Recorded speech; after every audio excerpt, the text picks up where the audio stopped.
Broadway and Columbus is where the Beat generation, they met in Greenwich Village, but this is where it all really took place.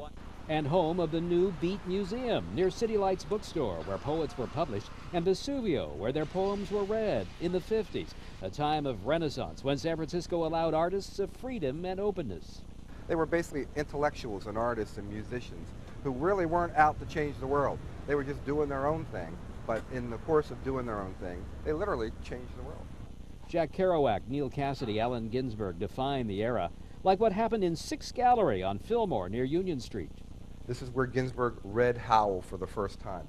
Lawrence Ferlinghetti of City Lights published the poem in 1957 and was charged with obscenity. He was acquitted after a 3-month trial. If one piece of literature symbolizes the time, it's Kerouac's On the Road, fictionalizing Cassady and Kerouac's travels. Perhaps Beat's most influential woman was Caroline Cassady, Neil's wife and Kerouac's lover. She would say, Neil, you need to read Proust, and Jack, you need to read Hamlet, and then we're going to discuss them afterwards. So she was schooling these guys at the kitchen table. This is a recreation of a pad where Beats would gather to listen to music. They would put on their berets while they drank coffee, and then they would read poetry. And if you read some of it, there's a certain immediacy to the writing. Eventually, the Beats moved out of North Beach and headed to the Haight to become hippies, going from playing it cool to being cool.